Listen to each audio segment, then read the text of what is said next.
দীর্ঘদিন ধরে অনিয়ম দুর্নীতি চলছে সিলেটের ৬টি টোল প্লাজায়।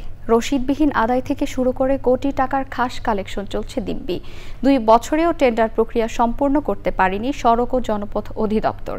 এবার বেরিয়ে আসছে ভুয়া অভিজ্ঞতা সনদের ভিত্তিতে টেন্ডার পেতে চাওয়ার অভিযোগও। সিলেট থেকে সাদিকুর রহমান সাকির পাঠানো তথ্য ভিডিওচিত্রে রাজীব আহমেদের রিপোর্ট। সিলেটে ৬টি টোল প্লাজার মধ্যে ৩টি শেরপুর, শাহপরান ও ফেন্সিগঞ্জ সেতু আগে পরিচালনা করত এটিটি। ২০২৩ সালের ১ অক্টোবর থেকে দায়িত্ব নেয় সড়ক ও জনপথ বিভাগ।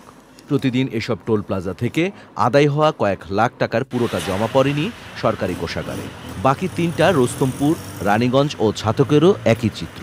সরেজমিনে দেখা গেছে রসিদ ছাড়া টোল আদায় হয় বিশেষ করে ছোট যানবাহন, সিএনজি ও অটোরিকশা থেকে।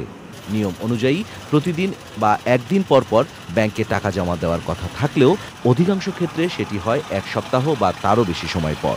আমার গাড়ি সেম গাড়ি লোকাল গাড়িতেই লাগে রাখে ৪০, আমরা সিলেটের গাড়িতে রাখে ৬০ টাকা। যখন এটা লাগিয়ে আসে মানে ৩-৪ বার ৫ বার আসে অনেক সময়, যখন হয়তো এটা একটু ডিসকাউন্ট করা হয়েছে। টোল আদায় ও জমা দেওয়ার অনিয়মের কথা অস্বীকার করে শিগগিরই ৬টি টোল প্লাজার টেন্ডার হবে বলে জানান সংশ্লিষ্টরা। তৃতীয়বারের মতো আমরা পিএসএল পদ্ধতিতে দরপত্র আহ্বান করেছি এবং এই দরপত্র আমরা কাগজপত্র বিভিন্নভাবে ভেরিফিকেশনের জন্য পাঠিয়েছিলাম। তো কাগজপত্র আমরা ভেরিফাই করে পাওয়া গেছে। সংশ্লিষ্টরা জানিয়েছেন টেন্ডার বিলম্বের পেছনে রয়েছে জামিল ইকবাল নামে একটি প্রতিষ্ঠানের ভুয়া অভিজ্ঞতা সনদ।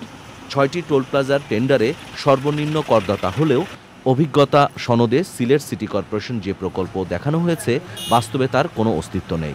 সিটি কর্পোরেশন থেকে কোনো টাকা খরচ করা হয় নাই বলে আমরা আসলে ক্লোজলি এটা মনিটরিং করি নাই এবং ওনারা ওয়েবলি স্থাপন করে অটোমেটেড সিস্টেমে কালেকশন করছে কিনা এইটা আমাদেরকে কোনো ছবি আমাদের রিপোর্টের মধ্যে নাই। সরকারি রাজস্ব আদায়ের এই গুরুত্বপূর্ণ খাতে অব্যবস্থাপনা আর দুর্নীতি রোধে দ্রুত টেন্ডার প্রক্রিয়া সম্পন্নের দাবি সচেতন মহলের। Rajib Ahmed, channel I. Bundle থাকলে প্রতি সেনমানিতে টাকা বাঁচবে। বিকাশ সেনমানি বান্ডেল কিনে জিতুন প্রতি লেনদেনে।